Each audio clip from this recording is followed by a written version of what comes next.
विद्यार्थी मित्र, आज आपण ॲड क्वेश्चन टॅग निगेटिव्ह सेंटेन्सचे कसं करायचं हे पाहणार आहोत. प्रथमतः माझा परिचय देतो. मी सुभाष सूर्यवंशी, माझे मुख्याध्यापक, राष्ट्रमाता कस्तुरबा गांधी हायस्कूल खडको. मित्रो, क्वेश्चन टॅग हा प्रकार अतिशय सोपा आहे आणि आपण तो टॅक्टफुल रीतीने आणखी सोपा कसा करू शकतो ते पाहूया, की जेणेकरून प्रत्येक विद्यार्थ्याला सहज येईल असा हा प्रकार आहे. क्वेश्चन टॅग म्हणजे काय? क्वेश्चन म्हणजे प्रश्न, हे तुम्हाला माहीतच असेल. टॅग म्हणजे उपप्रश्न, लघु प्रश्न, शॉर्ट क्वेश्चन, की जेणेकरून आपण आपलं संभाषण करत असताना होय का नाही का असा छोटासा प्रश्न एखाद्या वाक्याच्या शेवटी करत असतो, त्यालाच इंग्लिशमध्ये ॲड क्वेश्चन टॅग म्हणतात. यामध्ये एक अफर्मेटिव्ह सेंटेन्स आणि निगेटिव्ह सेंटेन्स याचा आपल्याला ॲड क्वेश्चन टॅग करायचा असतं. याचा अतिशय सोपा प्रकार मी तुम्हाला सुरुवातीला घेणार आहे, तो आहे निगेटिव्ह सेंटेन्सचे. निगेटिव्ह सेंटेन्स म्हणजे नकारार्थी वाक्य. नकारार्थी वाक्य म्हणजे ज्या वाक्यामध्ये नॉट, नेवर, टी, नो हे जर शब्द आले असतील तर त्या वाक्याला आपण निगेटिव्ह वाक्य म्हणतो, नकारार्थी वाक्य म्हणतो. आता याचं क्वेश्चन टॅग कसं करायचं आहे? अतिशय सोपी पद्धत आहे. दिलेलं वाक्य जे आहे ते आपण जशाला तसे लिहून कॉमा द्यायचा आहे.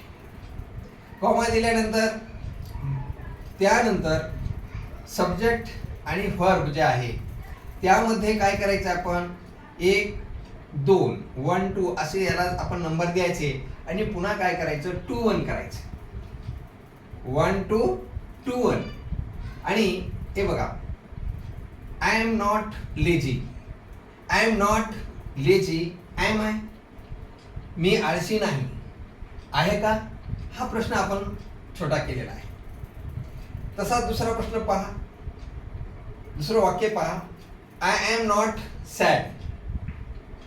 मी दुःखी नाही. बघा, याचं क्वेश्चन टॅग दिलेलं वाक्य ॲज इट इज लिहिलं, कॉमा दिला, 1, 2, 2, 1 केलेला आहे. अतिशय सोप्या पद्धतीने I am not sad, am I? मी आहे का? पहा. म्हणजे यानंतर पहा, तिसरं वाक्य आपण पाहूया. इथं प्रोनाउन आहे, सर्वनाम आहे. सर्वनाम जर इथं जे असतील, ही असेल, शी, इट, दे, यू, जे काही सर्वनाम आहे ते जशाला तसे आपण घ्यायचे आहे. परंतु प्रॉपर नाउन आल्यास, विशेष नाउन आले असेल तर त्याचं सर्वनामच आपल्याला ॲड क्वेश्चन टॅग करताना घ्यायचं आहे. या ठिकाणी आपण आता एक उदाहरण देऊया. Lata is not a lazy girl. Lata ही आळशी मुलगी नाही. आहे का? हा क्वेश्चन. ती आहे का? नाही. म्हणजे दिलेलं वाक्य बघा, जशाला तसं लिहिलं, 1, 2, 2, 1. इजंट याला काय केलं आपण, या ठिकाणी इज सी, इज सी आणि क्वेश्चन मार्क दिला. कारण का? या ठिकाणी पहा, या ठिकाणी हे लताचं काय केलं आपण, प्रोनाउन लिहिलं, लताला लता लिहिलेलं नाही, एवढाच याच्यामध्ये फरक आहे. तसं दुसरं सेंटेन्स आहे, Raju is not a bad boy. Raju हा कसा नाही मुलगा? राजू हा मुलगा आळशी मुलगा नाही. आहे का? Is he. याचं सर्वनाम काय लिहिलं आपण, ही घेतलेलं आहे, कारण हा पुरुष आहे. तर या पद्धतीनं आपल्याला निगेटिव्ह सेंटेन्सचे ॲड क्वेश्चन टॅग करायचे आहेत. आता तुम्हाला यामध्ये प्रॉब्लेम काय असू शकतो एखाद्या वेळेस, की सर्वनाम कसे घ्यायचे. तर या ठिकाणी मी सांगितलेलं आहे, कर्त्याच्या ठिकाणी एकवचनी असेल, पुरुष असेल तर आपण ही घेतलं, स्त्रीलिंगी असेल, गर्ल असेल, वुमन असेल तर सी घेतलं, नपुंसक स्टोन आहे, नपुंसकलिंगी आहे, इट घेतलं, अनेक वचन आहे, दे घेतलं, हे अनेक वचन आहे, दे घेतलं. हे आपल्याला सर्वनाम या ठिकाणी घ्यायचे आहेत. आणि अशा पद्धतीने अतिशय सोप्या पद्धतीनं आपल्याला ॲड क्वेश्चन टॅग करता येतं. आपण कितीही वाक्ये या पद्धतीनं करू शकतो.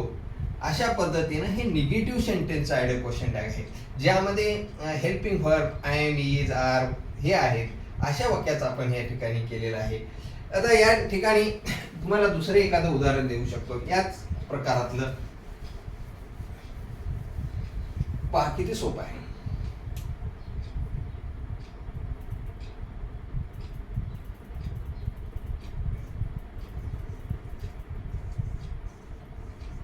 Mega has done nothing wrong.